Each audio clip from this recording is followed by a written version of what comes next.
Alors, bienvenue à tous dans cette vidéo. Aujourd'hui, le but de la vidéo, ça va être de vous montrer comment réaliser une modification de texture sur une forme assez complexe sur SketchUp. Donc pour ça, on va essayer de faire une sorte de covering ou de changement de peinture sur un fourgon. Donc ça, c'est un fichier que j'ai trouvé dans le 3D Warehouse.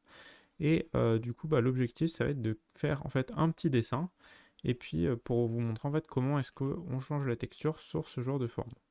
Parce que du coup, si jamais on va dans notre composant, et on voit qu'en fait on peut par exemple changer la couleur d'une de nos parties du fourgon. Par contre, si on veut ajouter un dessin ou une forme, un texte, comme par exemple les camions de certaines marques, par exemple Amazon, etc., et on ne peut pas forcément le faire. Donc on va voir comment faire ça. Et du coup, dans un second temps, on verra sur le logiciel Twinmotion comment faire un rendu réaliste derrière par rapport à, euh, à la modification que l'on a fait.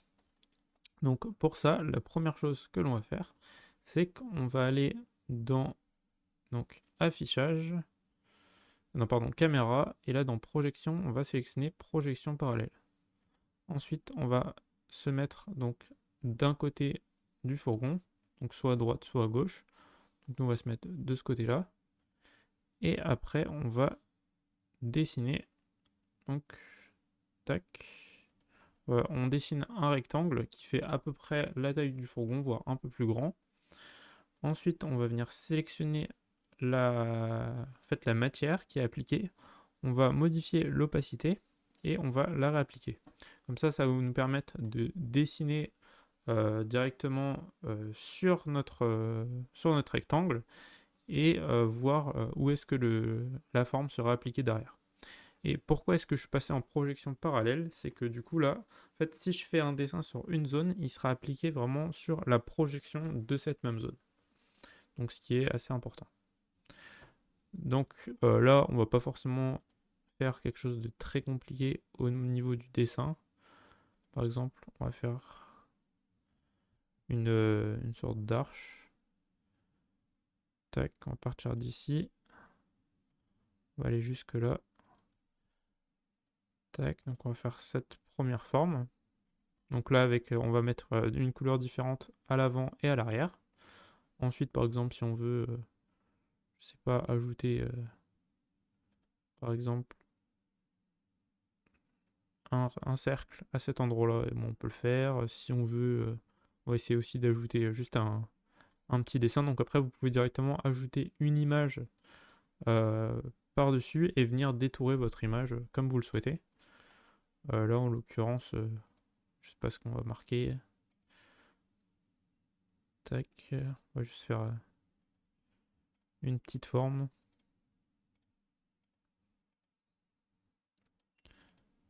Tac.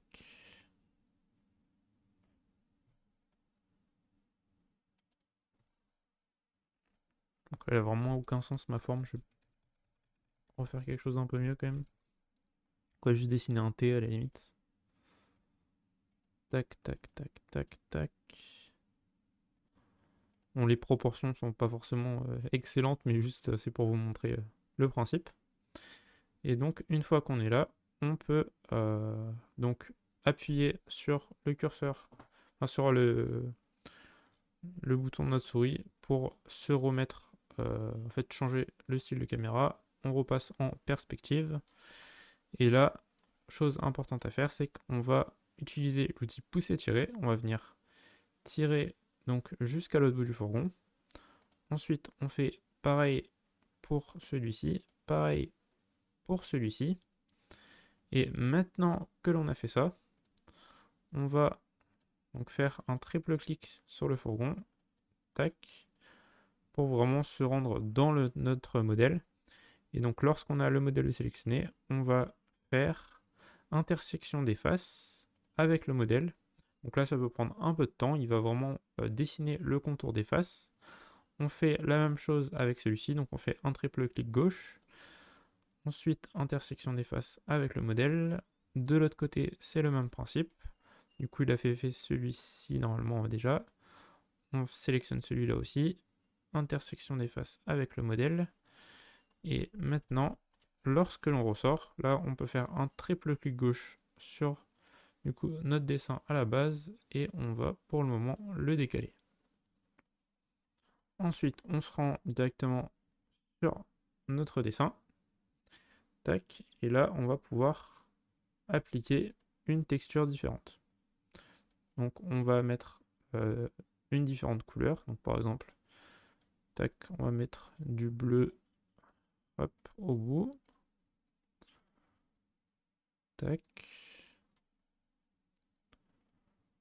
On met ça sur toutes les faces. Donc après la couleur, de toute façon, on pourra la changer derrière dans notre modélisation. Mais là, c'est juste pour commencer. Tac. Donc on met ça aussi en jaune. Et l'autre, on va le mettre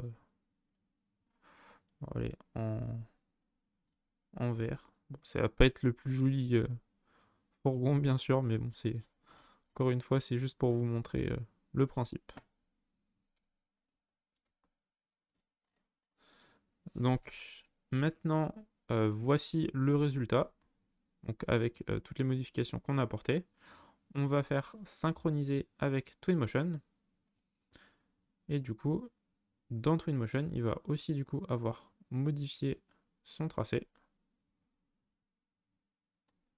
Et donc on se retrouve avec quelque chose de plutôt différent. Donc là on va sortir du Path Tracer pour juste modifier nos couleurs. Tac. Donc allez, il a appliqué une texture un peu particulière. Ouais, donc là on va juste aller dans librairie. Ensuite on va aller dans Car Paint, parce que du coup c'est des textures directement reliées, enfin spéciales pour les voitures, qui sont un peu réfléchissantes. Donc là on a appliqué cette couleur là. Ah, d'ailleurs il y a un petit souci, c'est que là en fait la couleur ici et la couleur là c'est les mêmes dans SketchUp. Alors non, c'est pas les mêmes. Il y a un petit souci. Tac, on va retourner dedans. On va juste la modifier. On va mettre par exemple cette couleur. On va mettre pareil de l'autre côté. Et normalement on devrait plus avoir le problème. Donc là on refait la mise à jour sur Twinmotion.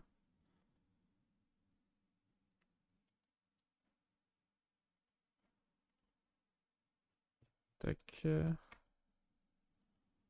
Voilà, on refait la mise à jour. Pour le moment, il prend pas. Des fois, il faut le refaire plusieurs fois. Il peut y avoir des petits bugs par moment. Et là, on devrait être mieux. Donc ensuite, on va... Donc là, c'était une texture un peu bleutée qu'on avait appliquée à l'arrière. Alors, faut pas que ce soit trop bleu non plus. Et une texture jaunâtre ici. Voilà. Et normalement, lorsqu'on active le Path Tracer, donc là, ça fait extrêmement bizarre, étant donné qu'on n'a pas pris le bon type de texture. Si on ajoute quelque chose de bleu, comme ceci, là ça devrait être beaucoup mieux. D'ailleurs, il y a une autre chose à faire, c'est de... Donc là en fait on voit qu'il n'y a rien qui apparaît au sol. C'est parce que du coup là on est sur la face inversée. Donc on va sélectionner notre face. On va sélectionner inverser les faces. Ensuite on refait la mise à jour. Et là on a bien notre sol qui apparaît. Et donc voici le rendu final par rapport donc, au début. Donc là on peut vraiment voir quelque chose qui je trouve est bien mieux. Enfin, on peut en fait dessiner des choses un peu en illimité car on a la possibilité de voir comment appliquer des textures sur différents types de matières. Donc si on va de l'autre côté, normalement sera bien pris aussi. Et donc ouais, on a la même modélisation du coup de l'autre côté. Donc j'espère que cette petite vidéo vous aura plu. Donc si c'est le cas, n'hésitez pas à vous abonner. Et on se retrouve dans une autre vidéo sur